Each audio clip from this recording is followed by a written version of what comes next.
Sejam todos muito bem-vindos ao nosso Bíblia e Companhia! Estamos numa série onde estamos aprendendo sobre a armadura de Deus, Guerreiros Kids! Sim, já colocamos algumas partes da armadura, conhecemos algumas histórias bíblicas e vamos continuar. Hoje vamos colocar mais uma parte da armadura muito importante. Então se prepara, porque já está na hora da nossa história. É hora! É hora! É hora da história! Na história de hoje tem muitas pegadas. Por que será? Eu te explico. Teve um tempo no ministério de Jesus quando ele chamou 70 discípulos. Além dos 12 que caminhavam com ele, ele chamou 70 discípulos e de dois em dois, ele foi separando os 70, de dois em dois, ele os enviou. E Jesus enviou os discípulos para fazer algo muito importante, que era levar as boas novas de paz. É isso mesmo. Jesus pediu para eles anunciarem o evangelho, anunciarem que ele veio trazer a paz. Mas que paz é essa? Existem alguns tipos de paz, mas essa paz que Jesus mandou os discípulos levarem diz respeito à paz do homem com Deus. Nos evangelhos nós encontramos a missão de Jesus, que veio trazer a paz, que veio juntar o homem a Deus novamente.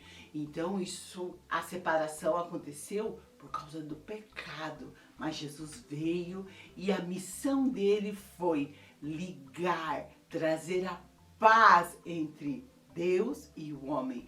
Então, essa era uma das mensagens que os 70 discípulos, os 70 seguidores tinham que levar.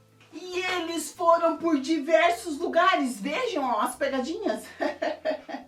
Por diversos lugares. Jesus disse: vão por todos os lugares e levem a minha paz. E Jesus deu uma instrução muito interessante para eles. Jesus disse para eles irem de casa em casa, que era para eles chegarem e saudar as pessoas com a paz. Então, eles chegavam, os 70 discípulos que saíram de dois em dois, chegavam e diziam bem assim: paz seja nessa casa. Isso quer dizer que eles estavam trazendo a paz e que se essas pessoas aceitassem, essa paz entraria dentro da casa dessas pessoas. Uau! Que coisa boa para se receber, não é verdade? A paz que vem de Deus, a paz que nos lembra que Jesus nos ligou, nos aproximou novamente de Deus. E diz que quando eles fossem recebidos nas casas, as pessoas ouvissem, dessem crédito à mensagem que eles estavam falando, eles tinham que dizer: o reino de Deus chegou até vocês. Mas por que será que ele disse que quando eles fossem recebidos era para dizer isso? Porque algumas pessoas não receberam os discípulos. Quando eles receberam, os discípulos diziam: o reino de Deus chegou até vocês. Mas teve pessoas que disseram que não queriam. E Jesus disse: bata o pé, tire o pó que juntou no seu sapato. Ou seja, se afaste dessas pessoas, porque elas rejeitaram algo muito importante, algo que a gente não pode viver sem. E Jesus disse que elas iriam colher as consequências disso. E hoje nós queremos falar sobre paz com vocês. E paz quer dizer o quê? a paz que eu tenho com Deus, que foi o que os discípulos levaram, mas também a paz que eu tenho nos meus relacionamentos. A gente não pode ficar brigando. Lembra que os discípulos chegavam e diziam, paz seja nessa casa. Nossas casas precisam ser um ambiente de paz. Briga não é de Deus. E nós precisamos ter paz com todos que nós convivemos.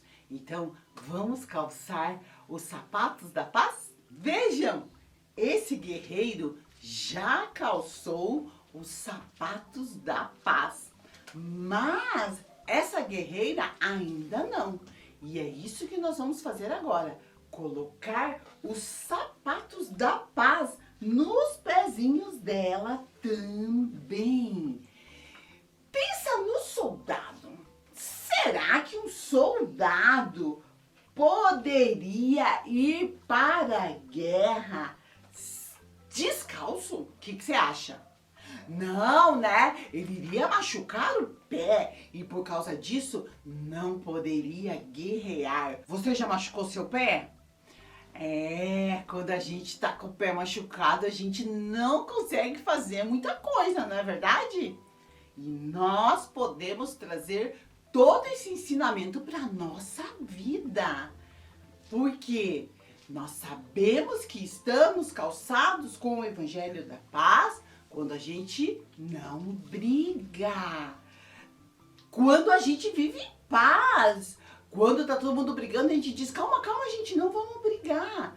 Quando isso acontece, a gente pode ter certeza que a gente está com os nossos pés calçados nos sapatos da paz.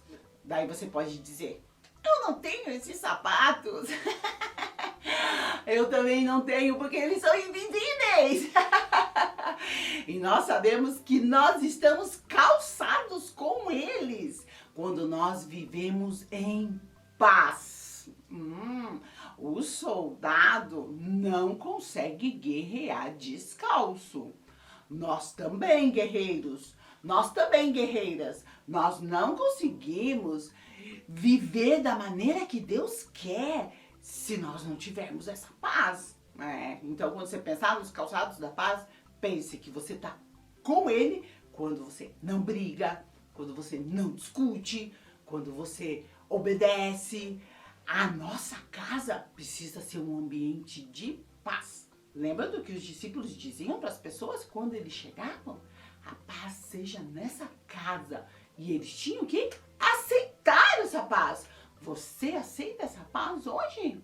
Ah, que bom! Isso mesmo. Aceite a paz, viva em paz e leve a paz. Tem um salmo que diz assim, quão formosos são os pés dos que anunciam a salvação. Quão formosos são os pés dos que levam a paz. Deus se agrada que a gente viva em paz. Então, a partir de hoje, nós temos que estar sempre calçados com o Evangelho da Paz. Ou seja, não brigar, viver em paz com todas as pessoas. Guerreiros queridos, estamos ficando cada vez mais preparados.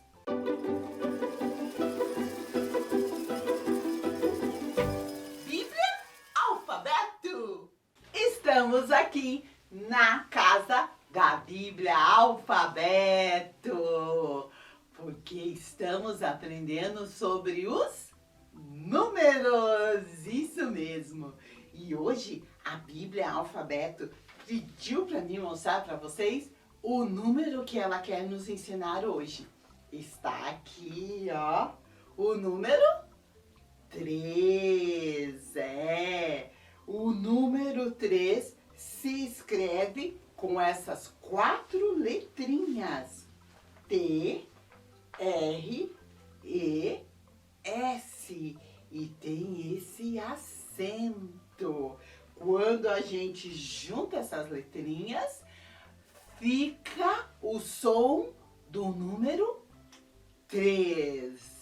Ah, que legal! Vamos fazer juntinhos o número 3 nos nossos dedos.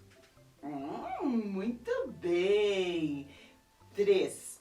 E nós estamos também aprendendo, junto com a Bíblia Alfabeto, os números que nós encontramos na Bíblia. E hoje estamos aprendendo sobre o número 3, isso mesmo! Aqui está como a gente escreve o número 3. Esse aqui é o número e aqui a palavra. Vamos então descobrir mais coisas com o número 3. Nós estamos falando sobre a criação.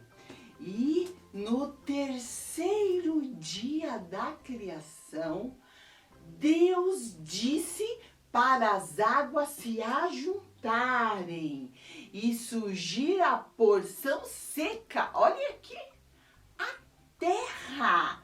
Então, tudo era água e Deus deu a ordem que as águas se juntem nos mares e que apareça a porção seca, a terra. Isso no terceiro dia. Mas não foi só isso. Depois que a natureza obedeceu à ordem de Deus, porque a natureza obedece. Deus foi falando e tudo foi sendo criado. E quando ele disse que a terra produza árvores, plantas, do jeito que Deus falou, foi acontecendo. Da terra começaram a brotar árvores. O reino vegetal foi criado no terceiro dia. Tudo que você vê que brota da terra foi a partir dessa ordem que Deus deu. Então surgiram as árvores, surgiram as flores, tem árvore que dá fruto. Tudo isso Deus foi falando e foi surgindo todo o reino vegetal. Então tem árvore que só dá flor, mas tem árvore que dá fruto, fruto que a gente pode comer. Tem planta que nasce na terra, que também serve como alimento. Tem flor que a gente cheira. Ai, que poderoso! Que poderosa foi essa ordem que Deus deu no terceiro dia, né, Bíblia Alfabeto? E tem algo muito importante com o número 3 na Bíblia que eu gostaria de falar com vocês também. Mas antes, não esqueça, terceiro dia apareceu o quê? A porção seca e da terra surgiu o reino vegetal. Mas na Bíblia nós encontramos algo muito importante também que envolve o número 3. Olhe aqui! Que legal esse móvel que eu trouxe para explicar a Trindade. Ó, aqui está escrito Trindade. A Trindade é o quê? Deus Pai, Deus Filho, Jesus Cristo, Deus Espírito Santo. Eles são 3 pessoas diferentes, mas eles são um em unidade.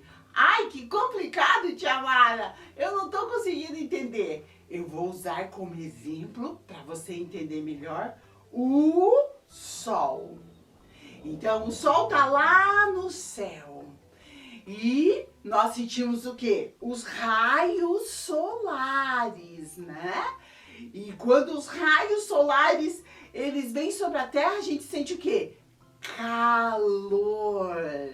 Então, o Sol, quando a gente sente os raios solares e quando a gente sente o calor, mostra o quê? Uma unidade. Porque tanto o calor como os raios solares fazem parte do quê? Da ação do Sol.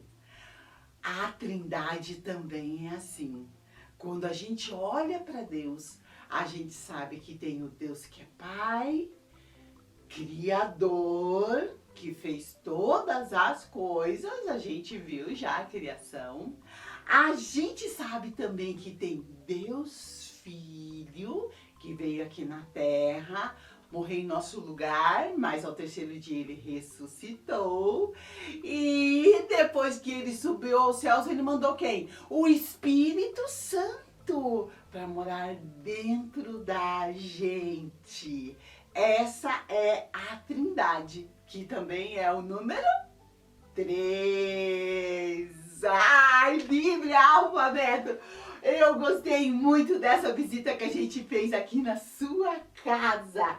E eu tenho certeza que eles também gostaram de aprender sobre o número 3.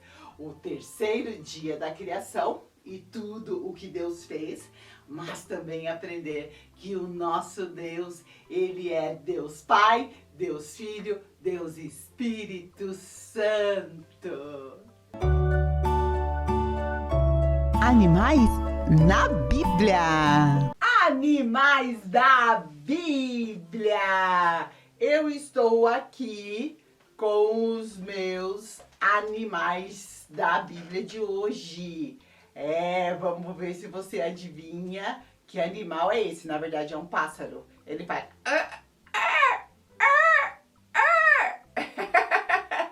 Olha a cor dele. Aqui tem ele grande, aqui tem o filhotinho. E veja, eles estão se balançando. Já descobriu que animal é esse? Que ave é essa? Começa com C e termina com O. É isso mesmo! É o corvo. Veja que linda essa ave. Ela é toda escura e às vezes as pessoas ficam com medo do corvo por causa da cor dele. Tem pessoas que acham que o corvo simboliza a morte. Será que uma ave tão bonita como essa vai simbolizar morte só porque ela é preta? Não, muito pelo contrário. Os corvos, eles são aves muito inteligentes, mas muito inteligentes. Já estudaram isso e descobriram que essa avezinha, ela tem um QI bem elevado. Brincadeirinha. O que eles descobriram que é muito interessante sobre o corvo é que o corvo fala. Fala não, ele repete sons e palavras. Tem uma outra ave que também repete. Como que é o nome dela? Isso mesmo, o papagaio! E algumas pessoas têm papagaio em casa e ele repete. O corvo também repete. E nós encontramos essa ave na Bíblia. Isso mesmo. Eu vou mostrar para vocês aqui no nosso livro que fala sobre os animais da Bíblia. Vejam aqui esses pássaros trazendo alimento para um homem. Que homem é esse, Tia Mara? Eu conto para vocês. A gente encontra essa história bíblica em 1 Reis 17, do 4 ao 6. Ó que diz assim: e há de ser que beberás do riacho, e eu tenho ordenado aos corvos que ali te sustentem. E os corvos lhe traziam pão e carne pela manhã, como também pão e carne à noite. O que está acontecendo aqui? Esse homem aqui é o profeta Elias. E ele foi profeta durante o reinado do rei Acabe. Um rei muito mau, que fez imagens e se dobrou diante dessas imagens, desagradando o coração de Deus. E Deus deu uma ordem, uma profecia para Elias trazer sobre aquele povo que Acabe estava cuidando, que ele reinava. Deus disse para ele dizer para Acabe que durante muito tempo não ia cair uma gota de água sobre aquele lugar. E depois que ele disse isso, Deus mandou ele sair daquele lugar. Porque o rei Acabe ficou muito bravo com ele, queria matar Elias. E ele foi para esse lugar, perto de um riacho chamado Querite. E agora? Ele estava lá sozinho. Como é que ele ia comer? Como é que ele ia fazer? Aí que entram os nossos animais inteligentíssimos, os corvos. Pensa, Deus mandou essas aves. Imagine, todo dia de manhã chegavam os corvos. E uns traziam pão. E outros traziam carne. Isso mesmo! Que coisa incrível! E eles traziam isso de manhã e de noite. E para sobreviver, Elias bebia da água do riacho. Outra curiosidade sobre essas avezinhas inteligentes está aqui. Você sabia que juntamente com os papagaios, os periquitos e as maritacas, o corvo está entre as aves mais inteligentes? Aprendemos agora. Sua habilidade de aprender copiando semelhantes é muito interessante. Ou seja, ele olha o que as pessoas estão fazendo e ele copia. Diz assim, entre outras aptidões, quer dizer, ele faz muita coisa. Ele é capaz de usar ferramentas e resolver problemas. Tem uma grande variedade de pios. O que é pio? Som que ele faz. E consegue imitar outros pássaros e até a voz humana. Uau! Que inteligente que é essa avezinha. Quando fala que ele é capaz de criar ferramentas, é porque se você colocar a comida do corvo em lugar em que ele não consegue pegar, por exemplo, dentro de uma garrafa, o que ele vai fazer? Ele vai pegar uma pedra e ele vai ficar batendo na garrafa até a garrafa quebrar. Uau, como ele é inteligente, né? Faz isso e muitas outras coisas. Ele cria ferramentas. E como é que ele aprende isso? Imitando o que ele vê. Ou seja, o corvo é um animal muito inteligente, realmente. E usado por Deus para alimentar esse profeta chamado Elias. E esse foi mais um Animais da Bíblia. Quando eu olho para tudo isso, eu vejo a mão de um Criador poderoso, capaz de fazer uma ave tão pequena com inteligência a ponto de imitar vozes, pios e fazer ferramentas. Uau! Laboratório de Criatividade. Estamos aqui no Laboratório de Criatividade. Já peguei as nossas coisas. Já deixei tudo preparado, porque eu queria saber. Você quer ter um corvo aí na sua casa? Quer? Essa semana a gente aprendeu sobre esse animal da Bíblia que Deus usou para alimentar, Senhor, o profeta. E como será que a gente faz? Você vai fazer uma armadilha para pegar ele? Não! Claro que não!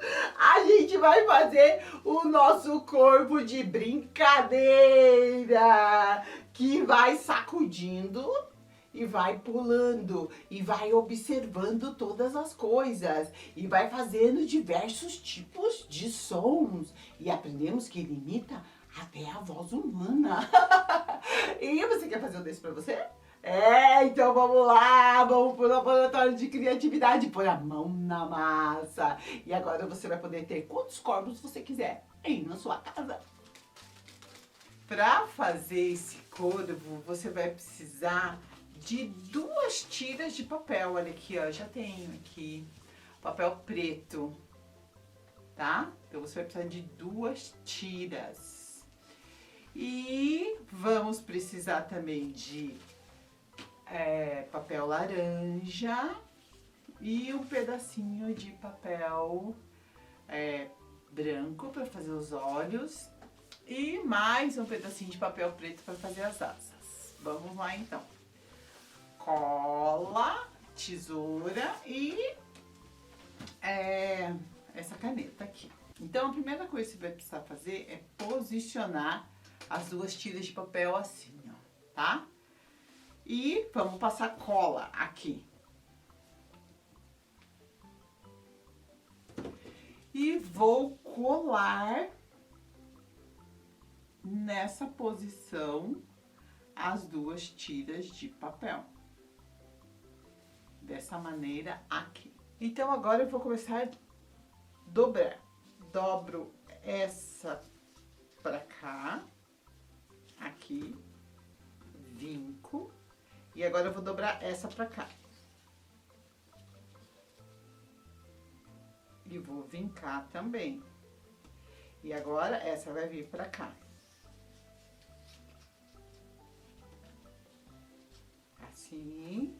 Essa pra cá. E a gente vai fazer isso até dobrar todo esse papel. Vamos lá. Estamos finalizando essa parte, ó, já dobramos todo o corpo do corvo. E agora eu vou dobrar esse pedacinho aqui, ó, esse pedacinho, e vou colar aqui no meio, assim.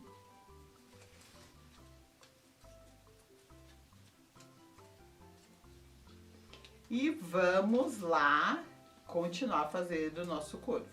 Esse pedacinho aqui que sobrou eu vou deixar, porque aqui eu já vou colocar a asa do corvo. Essa partezinha aqui eu vou dobrar a cara do nosso corvo. Então, você pega lá o teu papel e você mede aqui mais ou menos o tamanho. Ó, é aqui, ó. E vamos fazer uma meia lua. Assim, ó, eu desenhei uma meia lua, não tá dando pra você ver direito, mas quando eu recortar, você vai conseguir ver. Então, ó, uma meia lua. Aqui está a meia lua que eu recortei, vou colar ela aqui, ó. Vamos colar.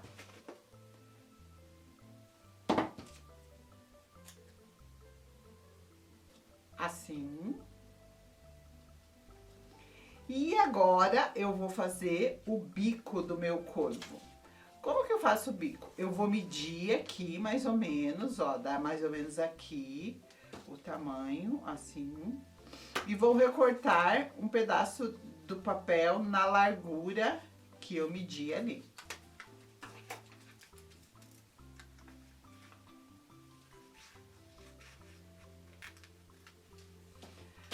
Agora, eu vou dobrar aqui ao meio, assim.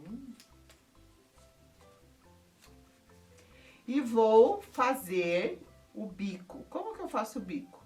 Eu venho aqui assim, desse lado, e faço a mesma coisa do outro lado. Ó, já tenho o bico. Ali na parte de cima do bico tem 2 pontinhos, que é por onde o pássaro respira. Já vou fazer aqui. E vou colar aqui, ó. Tá?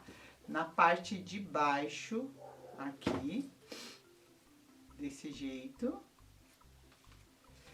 E vamos fazer agora as asas. As asas é a mesma coisa.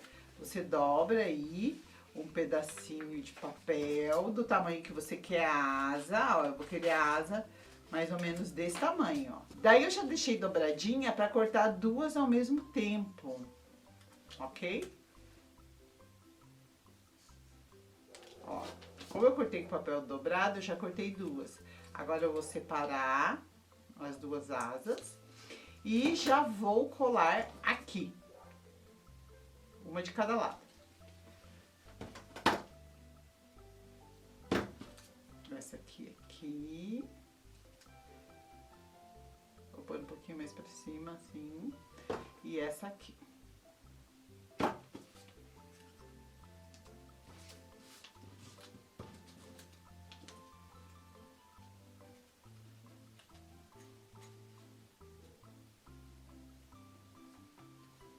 E eu já tenho as duas asas do meu corvo cortadas. Olha que legal que tá ficando. Agora só falta a gente cortar os pezinhos dele. E da mesma maneira eu vou cortar os pezinhos. E como que eu corto? Eu venho aqui e vou fazer o desenho das unhas. Assim.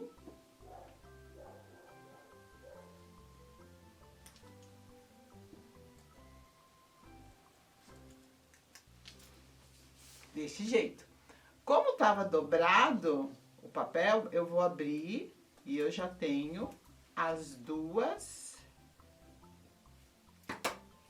patinhas, os dois pezinhos do meu corvo, que eu vou colocar aqui embaixo. Vou passar cola aqui. Vou passar cola aqui e vou colocar esses dois aqui virados pra frente, assim. Olha que legal, ele tá quase pronto. Só falta os dois olhinhos. Vou pegar um pedaço de papel branco. Vou dobrar ao meio. O legal de dobrar ao meio é que a gente corta dois ao mesmo tempo. Vou fazer um círculo aqui e vou recortar.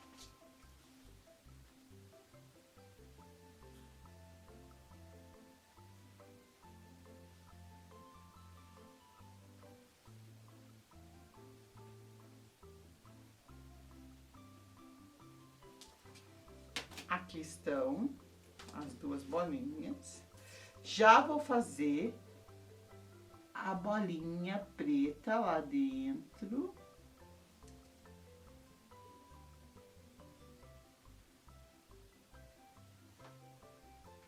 Assim. E vou colar esses dois olhinhos aqui. Vou pôr uma gotinha de cola aqui, outra aqui. E vou colocar os olhinhos do meu corvo. E olha que bonitinho que eles ficaram. Os nossos corvos. Muito bonitinho. E você pode fazer aí na sua casa para você não esquecer dessa linda história. E veja, eles andam sozinhos. Muito, muito legal! Biblioteca. Oi! Sejam bem-vindos à nossa biblioteca! Eu estou aqui com a Bíblia Amiga e eu estava pensando, na Bíblia tem umas histórias incríveis, não é verdade? E hoje nós vamos ouvir juntinhos uma história de um profeta, que aconteceu algo interessantíssimo com ele. Vamos ouvir essa história juntinhos? Vamos! Elias, ele já tinha, nessa fase em que a gente está falando da vida dele, que está lá em 1 Reis, a partir do versículo 19, que ele já tinha enfrentado os profetas de Baal, que Jezabel, que era uma mulher que ocupava uma posição de autoridade, havia ameaçado ele. Então ele via de um tempo de muita luta, de muito trabalho para o Senhor, em que ele tinha feito muitos enfrentamentos. E agora ele estava o quê?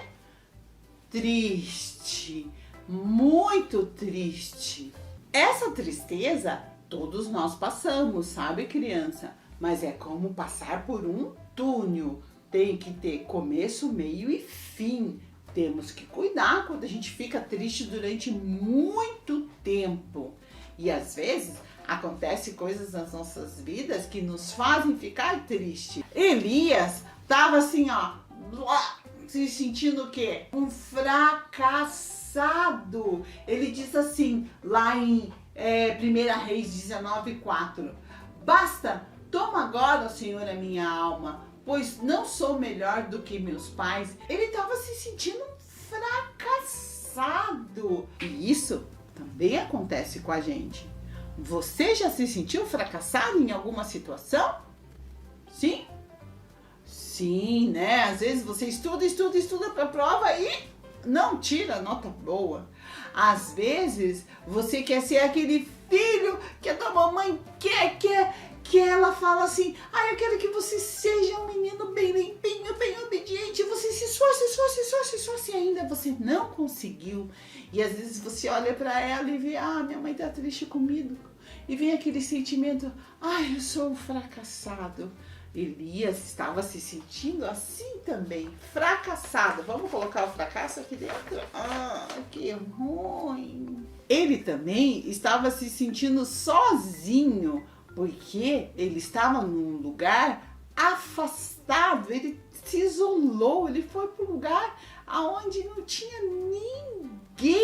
E ele estava ali, olhava para um lado, olhava para o outro, não tinha ninguém para ajudar ele. Lá em 1 Reis 19, do 10 ao 14, ele diz assim, eu fiquei só, enfrentou tanta gente, lutou tanto e agora estava sozinho. Às vezes acontece isso com a gente também, né? Às vezes os amigos da gente não querem ficar com a gente. Já aconteceu lá na sua escola de ninguém querer brincar com você e você se sentir assim, sozinho? Ou foi todo mundo para uma festa e não te convidaram? Ou os meninos da rua, quando vão jogar futebol, não te colocam no time? Ou as tuas amigas não te convidam para sair com ela? Às vezes esse sentimento de solidão vem dentro do nosso coração. E tudo isso vai deixando a gente assim, muito, muito triste. O profeta estava com todos esses sentimentos dentro dele. Fracasso, solidão e cansaço. Porque ele havia lutado muito, ele havia feito muita coisa. Você se sente cansado também? Né? Às vezes você faz tanta coisa, né? Tanta correria e às vezes, que cansaço. Mas quero te dizer uma coisa. Tudo isso que a gente vai acumulando dentro da gente, a gente não deve guardar. Não, a gente tem que tirar tudo isso. Tudo isso que, esse fracasso, esse sentimento de cansaço, de querer desistir, esse sentimento de tristeza, de solidão, tudo isso a gente precisa tirar de dentro da gente. Sabe por quê? Por mais que tenha acontecido coisas ruins com você, todas essas coisas, você está passando pelo túnel da tristeza, mas você não está só. Lá no Salmo 4, versículo 1, diz alguém muito importante que está junto com você. Então vamos pegar lá a nossa Bíblia, amiga, e vamos abrir lá no Salmos 4:1. Já aqui, vamos ver o que diz lá esse salmo. Vamos ver o que Deus diz. Ele diz bem assim, no Salmo 4:1. Na angústia me tens aliviado. Elias estava angustiado. E às vezes a gente sente isso também, né? Essa angústia, essa tristeza profunda, esse nó na garganta. Então, o versículo continua assim. Tem misericórdia de mim e ouve a minha oração. Então, nesses momentos de tristeza, nesses momentos de angústia, nós temos que orar para que Deus o quê? Nos dê alívio. O salmista, quem escreveu esse salmo, ele estava dizendo que ele estava passando por angústia, mas Deus estava aliviando ele. E nisso ele estava caminhando, estava andando, passando pelo túnel da tristeza. E com a gente também é assim. Não devemos parar e esquecer das coisas que Deus já fez na nossa vida. Temos que lembrar que Jesus, o nosso amado e querido Salvador, quer nos dar alegria, isso mesmo. Ele quer nos ajudar, nos aliviando e nos dando a alegria. Tem um versículo lá na Bíblia que diz que a alegria do Senhor é a nossa força, lá em Neemias. E quando nós recebemos essa alegria do Senhor Jesus, nós ficamos fortes. Não é que você vai ficar dando gargalhada toda hora, não. Mas essa tristeza, ela vai desaparecendo, ok? E como termina a nossa história? Deus ouvindo a oração de Elias. Ele estava ali angustiado, mas Deus estava com ele. Deus manda um anjo que traz o quê? Alimento, porque ele estava muito tempo ali sem comer. E esse anjo trouxe um alimento para ele e falou: come, bebe, descansa. Passado um tempo, o anjo voltou, deu comida para ele e falou: levanta-te, Elias, não é para ficar aqui. E depois que ele comeu, ele se levantou e foi até onde o anjo havia indicado para ele ir. Quando ele chegou lá, Deus falou com Elias mais uma vez. E Deus falou para ele que ele tinha muita coisa para ele fazer, que ele não estava sozinho, que ele não era fracassado, que ele tinha muita coisa para fazer. E isso trouxe força para a vida de Elias. Elias se levantou, voltou a ficar bem, ficar alegre. Aquela depressão, aquela tristeza foi embora e Elias seguiu adiante no seu ministério, fazendo tudo que Deus havia mandado para ele. Mas vejam, ele passou por esse momento e Deus estava com ele e o restaurou. Olá, eu sou a Mara Melnick e tenho um convite para você, empresário, microempresário, profissional liberal. Você já pensou em participar da Rede Super? A nossa audiência tem crescido na Grande Curitiba e você pode alavancar os seus negócios através de um anúncio aqui na Rede Super. Se você quiser mais informações, ligue para o número 41 99786 0301.